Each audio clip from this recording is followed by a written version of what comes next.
Hello friends, आज की video में आज मैं कक्षा 10वीं वाले विद्यार्थियों को हिंदी सब्जेक्ट के दो दो नंबर वाले प्रश्नों को बताने वाला हूं। तो चलो दो दो नंबर वाले प्रश्नों को देख लेते हैं। इसके बाद थोड़ा सा निबंध पे डिस्कशन कर लेंगे और पत्र लेखन पर, है ना। तो दोनों पर डिस्कशन कर लेंगे। पहले दो दो नंबर के प्रश्न कौन कौन से अध्याय से आएंगे और कितने प्रश्न पढ़ना पड़ेगा ये मैं बता दूं। बहुत कम पढ़ना पड़ेगा क्योंकि मैंने पहले ही 3 नंबर 4 नंबर के प्रश्नों में दो दो नंबर के प्रश्नों को पहले ही ऐड कर दिया है। तो जो बचा अध्याय है उन्हीं बस को बताता हूँ मैं आपको। ठीक है, तो देखो, जैसे कि नर्मदा का उद्गम अमरकंटक, इसमें से ज्यादा प्रश्न आपको पढ़ने की जरूरत नहीं है, दो दो नंबर में बहुत कम है। जैसे कि विंध्य और सतपुड़ा को लेखक ने किस रूप में चित्रित किया है, एक ये हो गया। दूसरा, वनवासियों का जीवन कैसे होता है, दूसरा। ठीक है, ये सब सबसे लास्ट में पढ़ना, ठीक है। तीसरा, अमेश्वर के कर्ण से ही नर्मदा निकलती है, यह पंक्ति किस संदर्भ में कही गई है। ठीक है, इसके बाद ये है, अमरकंटक क्षेत्र को आम्रकूट किसने और क्यों कहा है। देखो, अभी मैं जो दे रहा हूँ ना, इससे तो हर साल ये इससे प्रश्न नहीं आते हैं। 3 अध्याय है, 3 अध्याय मिला के प्रश्न आता है। जैसे इस साल इस अध्याय से आ गया, तो थोड़ा सा बता देता हूँ मैं। देखो, यहाँ पे ये ब्लूप्रिंट है ना, तो जैसे कि नर्मदा से दिया गया तो कई बार चंद्रमा से लौटती बेर से आ जाएगा या बादल को घिरते देखा से आ जाएगा। कम प्रश्न है, पढ़ लेना, बहुत सरल भी है और ये सारे प्रश्न बहुत ही सरल। देखो, ये 2024 के प्रश्न पत्र में आ चुका है। एक आध प्रश्न रिपीट हो जाता है तो छोटा छोटा है तो देख लेना यार इसको, है ना। मैकल किन दो पर्वतों का संगम है और अमरकंटक से किन किन नदियों का उद्गम होता है, बस इतना ही इसमें। ठीक है, क्योंकि बहुत सारे प्रश्न तो 4 नंबर में आ चुका है तो सबको देखने की जरूरत नहीं इसमें। ठीक है, इसके बाद देखो अगला है, मैं मजदूर हूँ, इससे भी देखना है। ठीक है, तो कितने प्रश्न है, 2-3 प्रश्न ही बन रहा है, ज्यादा नहीं बन रहा है। मैं मजदूर हूँ, इसमें मजदूर के प्रति सहानुभूति क्यों रखनी चाहिए।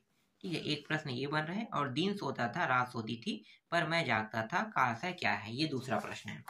बस इसमें मुझे लगता है 2 ही प्रश्न होगा और तो नहीं है। ठीक है, ये इतना ही ठीक है। इसके बाद अगला जो है, अपनी अपनी बीमारी। देखो, अपनी अपनी बीमारी से, तो अपनी अपनी बीमारी से कोई प्रश्न बन रहा है क्या, नहीं। यहाँ तो पूरा प्रश्न 4 नंबर का बन रहा है, नहीं है। ठीक है, हो गया, बस इतना ही था इसमें। अब आ जाते हैं पद्यांश वाले अध्याय पे। पद्यांश वाले अध्याय जैसे कि ये है ना, चंद्रग्रहणा से लौटती बेर। तो चंद्रग्रहणा से लौटती बेर में से कौन कौन से प्रश्न जो है वो 2 नंबर में तुम्हें देखने को मिल सकता है। तो एक तो प्रश्न ये हो रहा है, विजन किसी व्यापारिक नगर से क्यों। ठीक है, ये हो गया, क्यों श्रेष्ठ है, ये हो गया। दूसरा हो गया, काले माथे वाली चिड़िया किस तरह से मछली पकड़ती है, दूसरा प्रश्न। ठीक है, जो 4 नंबर वाले, देखो ये जो अध्याय है 2 नंबर 4 नंबर दोनों आता है। तो यहाँ पे क्या होगा, थोड़ा सा 2 नंबर वाला 4 नंबर में जा सकता है, 4 नंबर वाला 2 नंबर में जा सकता है। तो 4 नंबर के हिसाब से ही देखना है। ठीक है, हालांकि बाकी प्रश्न 4 नंबर में मैंने रख दिया है। इसके बाद है, एक मिनट, ये हो गया ना, हाँ, अपनी बीमारी भी हो गया। बचा क्या, बादल को घिरते देखा। ठीक है, बादल को घिरते देखा। तो बादल को घिरते देखा से कौन कौन से प्रश्न हैं। देखो, मानसरोवर के कमल को स्वर्णिम कमल कहने का क्या आशा है, एक ये हो गया। बस एक ही प्रश्न है इसमें और नहीं है ना। बाकी पूरा 4 नंबर में मैंने ले लिया है पहले ही। इसके बाद ये है, यहाँ से आता है देखो, जनतंत्र का जन्म। ठीक है, जनतंत्र का जन्म, एक मिनट में देख लेता हूँ। और ठीक है, ये रहा, यहाँ से आएगा 2-2 नंबर के ज्यादातर प्रश्न, पूरा 2-2 नंबर के यहीं से बनता है। ठीक है, तो देखो, अभिषेक अभिषेक अभिषेक आज राजा का नहीं प्रजा का है, यह किस अवसर के लिए कहा गया है। जब जनता की भौहें क्रोध से तन जाती है तो क्या क्या होता है। बदली हुई परिस्थितियों में अब राजदंड किसे बनाया जाएगा और क्यों। जनता की सहनशीलता के कवि का क्या क्या उदाहरण दिए, है ना। कवि ने क्या क्या उदाहरण दिए, ये हो गया। इसके बाद ये भी देखो, कवि ने गिट्टी तोड़ने वालों और खेतों में काम करने वालों को देवता क्यों कहा। इसके बाद है, कवि ने जनता के लिए सिंहासन खाली कर देने के लिए क्यों कहा। जगत का सबसे विराट जनतंत्र किसे कहा गया है, बस इतना ही इसमें और नहीं है। देखो, 3 या 6 अध्याय मैंने बता दिया और कुछ प्रश्न 4 नंबर में पहले ही ऐड है, तो अब तुम्हें सब प्रश्नों को देखने की जरूरत नहीं है। ठीक है, इतना देखना है। अब इससे पहले तो मैंने आपको बहुत सारे प्रश्न पहले ही दे दिए है ना। देखो अब आते हैं ये प्रबोध का मॉडल। हालांकि इसे मैं कभी भी पढ़ने के लिए सजेस्ट नहीं करता हूँ, नहीं। देखो ये प्रबोध का है और नवोध का आता है आदर्श नाम से आता है ना, आदर्श मॉडल पेपर ऐसे कुछ करके आता है। इसमें जितने भी प्रश्न है, इसमें जितने भी प्रश्न है इसको मैंने पहले ही इसमें ऐड कर दिया है। देखो हिंदी का जो परीक्षा बोर्ड है इसमें ऐड कर दिया है, तो टेंशन लेने की जरूरत नहीं है, पूरा प्रश्न ऐड है। अब जो तुम लोगों का एक एक नंबर का प्रश्न बचा है वो कहाँ से आता है मुझे भी नहीं पता। हाँ एक दो प्रश्न मैं बता सकता हूँ, एक दो प्रश्न जरूर आएगा, एक दो प्रश्न आ ही जाता है। ठीक है, देख लेते हैं एक बार यहाँ पे। दो दो नंबर वाला मैंने ऐड कर दिया ना, कहानी सुनाए जाने के बाद। हाँ ये तो हो गया है, ये देख लेते हैं। ठीक है चलो इसको छोड़ दो, ये पूरा ऐड हो चुका है, हम लोग इसे नहीं देखेंगे है ना। जो ऐड हो चुका है उसको छोड़ देते हैं, सीधा आ जाते हैं आप लोगों के लेटर पर। देखो लेटर किस टाइप के और कैसे आ सकते हैं। देखो शुल्क मुक्ति का है, ऐसे तो लेटर आता नहीं है शुल्क मुक्ति, जैसे कि ये है। देखो ध्वनि विस्तारक यंत्र का, लाउड स्पीकर का, एक मतलब पत्र लेखन है। देख लो मैं पूरा दिखा देता हूँ, आप लोगों के पास तो होगा ही ना, परीक्षा साल में है ये प्रश्न। ठीक है, तो ये मैं आप लोगों को प्रबोध से बता रहा था। तो ये हो गया आपका एक प्रश्न, ध्वनि विस्तारक यंत्र। ठीक है, इसको अच्छे से तैयार कर लेना, ध्वनि विस्तारक यंत्र। शुल्क मुक्ति छोटा है, पहले आता था। हाँ लेकिन द्वितीय अंक सूची वाला आ सकता है, तो देख लेते हैं द्वितीय अंक सूची। देखो ये है द्वितीय अंक सूची, ये वाला।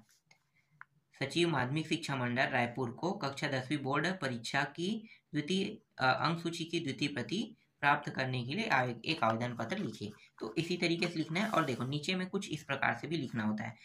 ये नॉर्मल है, नॉर्मल फॉर्मेलिटी ना। आपको देखने में ऐसा लग रहा होगा बहुत टफ होगा, जैसे कि आपका नाम देखो नाम बताना पड़ेगा, अपना पिता का नाम, भाई अपना पूरा डिटेल तो देना पड़ेगा ना जब आप अंक सूची मांगने जाओगे तो। ठीक है, परीक्षा का नाम बताओगे कि देखो जैसे बोर्ड में दिलाया हूँ और बोर्ड का मेरा अंक सूची गुम गया है, तो मैं क्या करूंगा, जिस बोर्ड का गुमा है उसी को बताऊंगा ना। अगर यूनिवर्सिटी गुमा है, जैसे महाविद्यालय है, कॉलेज का, तो कॉलेज का नाम लूंगा ना, तो यही यहाँ पे बताना पड़ेगा। परीक्षा केंद्र, जैसे ये परीक्षा केंद्र, ये जरूरी नहीं रहता, परीक्षा केंद्र हटा दो, परीक्षा केंद्र मत डाला करो। ठीक है, ये ऐसे डाल दिया है। परीक्षा केंद्र का नाम भी डालने की जरूरत नहीं है, जिस स्कूल में तुम्हारा परीक्षा हुआ था उसका नाम डालना है। ठीक है, ये नहीं डालना है। रोल नंबर अपने हिसाब से बना सकते हो कि जो अंक सूची है उसका रोल नंबर क्या था, तो उसको तुम बता सकते हो कि रोल नंबर ये था और ये रोल नंबर वाला जो मेरा अंक सूची वो गुम गया है। ठीक है, अब यहाँ पे पूछेगा कि हाँ भाई तुम नियमित हो या अनियमित। तो 10वीं कक्षा 10वीं 11वीं 12वीं वाले तो नियमित ही रहते हैं ना, तो नियमित ही लिखोगे। और अनियमित भी लिखोगे तो भी गलत नहीं है ना, अपने हिसाब से लिख रहे हैं। और ये एड्रेस है, पता, जैसे कि आप किस ग्राम पंचायत में रहते हो, है ना, गांव का नाम क्या है, पोस्ट क्या है आपका, तहसील क्या है, जिला क्या है, ये पूछा जाता है। तो ये चीज है, क्योंकि इसी में क्या होगा, पोस्ट होके आएगा, इसलिए ये पूछा जाता है। तो ये समझो कि एकदम सिंपल। और चालान पूछेगा तो चालान के बारे में भी ब्यौरा देना पड़ेगा। तो चालान आपने कितने का पटा है, 100 रुपये का पड़ा है, 100 रुपये का चालान पटा दिया, अंतिम में विनीत इस तरीके से लिख देना है। ठीक है, ये सारा सिंपल है ना। अगर ये एग्जाम में आता है तो आप लोग बना लोगे। और देख लेते हैं, और अगर कोई मजेदार होगा तो। देखो अभी मतदान हुआ है और पिछले साल मतदान हुआ था, इसलिए ये वाला प्रश्न आया था।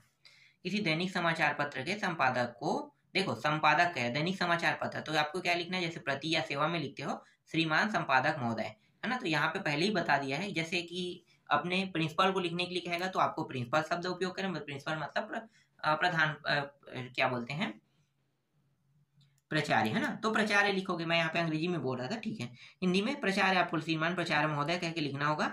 और जैसे कि कलेक्टर को कहेगा तो भाई कलेक्टर को लिखना है, संबोधित करना है। तो यहाँ पे पहले ही बता दिया जाएगा कि किसे संबोधित करना है। अब ये आपके जिले का नाम, जो भी कलेक्टर रहेगा जिले उले का, उसे जिले के हिसाब से करना है ना। तो जनता को मतदान करने जागरूकता के लिए ये कह रहा है, ये 2024 में आया है। एक बार देख लेना, क्योंकि इस साल चुनाव हुआ है तो बहुत सारे प्रश्न चुनाव से रहेगा ही रहेगा। जैसे कि आपका हो सकता है आपका निबंध, भाई चुनाव से भी हो सकता है। बताओ, चुनाव निर्वाचन प्रक्रिया के बारे में निबंध लिखो कहा गया तो फिर कैसे लिखोगे। और महाकुंभ मेला हुआ है तो भाई महाकुंभ के बारे में भी पूछ सकता है। ये 12वीं वालों के लिए, महाकुंभ तो छोटा मोटा, मतलब छोटे मोटे एग्जाम में नहीं आएगा, मतलब 10वीं लेवल में नहीं आएगा, 12वीं लेवल में ही आ सकता है। लेकिन चुनाव जो है वो आपके ही लेवल का है। और कुछ थोड़ी है, देखते हैं। इसके बाद है देखो ये वाला, नगर के स्वास्थ्य अधिकारियों को पत्र लिखकर सफाई व्यवस्था ठीक न होने की शिकायत कीजिए, है ना। मैं मेरे हिसाब से सबसे ज्यादा जो आने वाले प्रश्न है वो है क्या बोलते हैं, ध्वनि विस्तारक यंत्र या फिर ध्वनि विस्तारक यंत्र ही रहेगा ज्यादातर।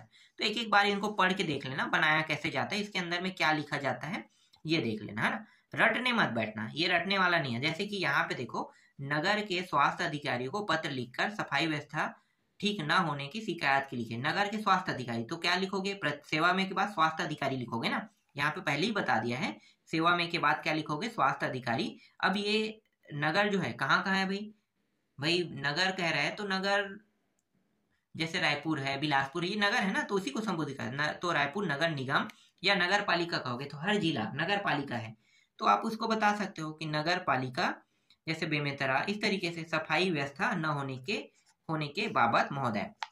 अब इसे बनाया कैसे जाता है, लिखा कैसे जाता है, तो एकदम इसके हिसाब से लिखना चाहो तो इसके हिसाब से लिख सकते हो, या अपने शब्दों में लिखना चाहो तो और आसान शब्दों में लिख सकते हो। जैसे कि यहाँ पे कुछ टॉपिक को ले लो, देखो निवेदन है, जैसे हम लिखते हैं सनम्र निवेदन है कि हमारी कॉलोनी में आजकल सफाई नियमित रूप से नहीं हो रही। देखो पहले समस्या बताना है। समस्या क्या है कि भाई आजकल हमारे जो कॉलेज में मतलब आज का क्या है, कॉलोनी है ना, देखो हमारी कॉलोनी में आजकल सफाई नियमित रूप से नहीं हो रही है, तो सफाई कर्मचारी अपने कर्तव्य का पालन ठीक से नहीं कर पा रहे हैं। वे हफ्ते में एक बार आते हैं और इधर उधर कर समय व्यतीत कर देते हैं। देखो ये समस्या है, तो आप क्या लिख रहे हो, समस्या लिख रहे हो ना। गंदगी व कचरों से नालियां बंद पड़ी है, सड़कों और गलियों में कूड़ों के ढेर पड़े हैं, नालियों का गंदा पानी सड़कों पर फैलने लगा है, मक्खी व मच्छर से लोग परेशान हैं, सफाई कर्मचारियों से कहने पर वे नहीं सुनते हैं, बीमारियां फैलाने का आदेश हो रहा है। तो इस तरीके से मतलब ये सब चीज हो रहा है, ये क्या है, ये सफाई है। अब मुझे इसी को टालना है, मतलब सफाई करवाना है, तो मैं क्या लिखूंगा, अब यहाँ पे लिखूंगा अतः।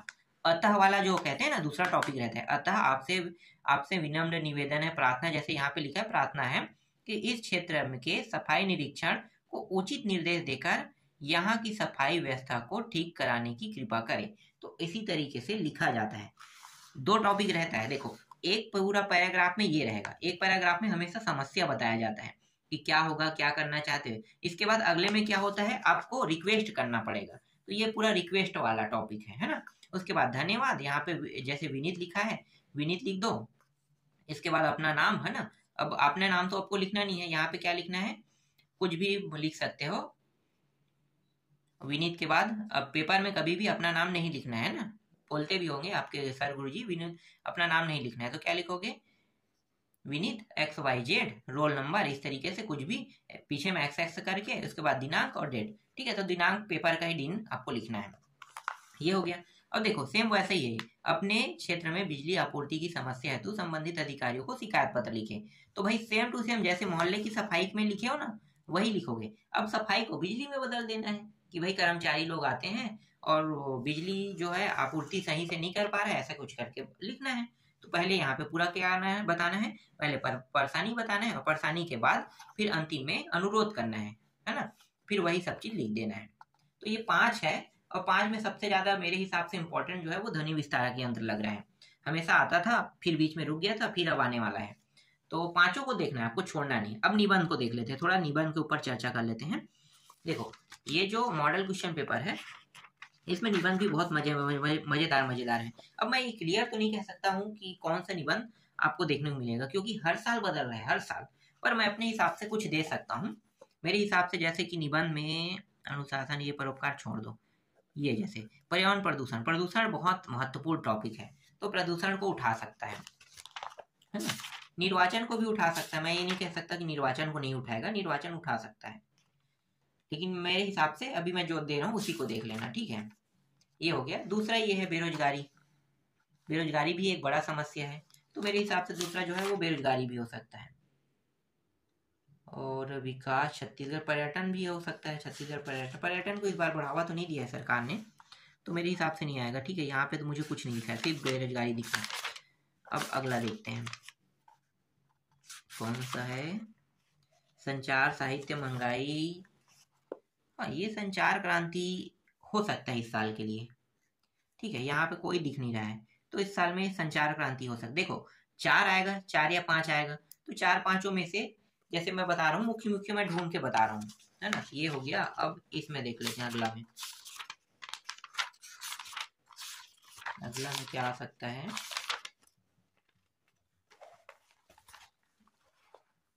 देखो ये रहा, जीवन में खेलों का महत्व हाँ, खेल तो हो रहे हैं, तो जीवन में खेलों का महत्व आ सकता है। और छत्तीसगढ़ तीर्थ स्थल, इतना ही है मेरे हिसाब से।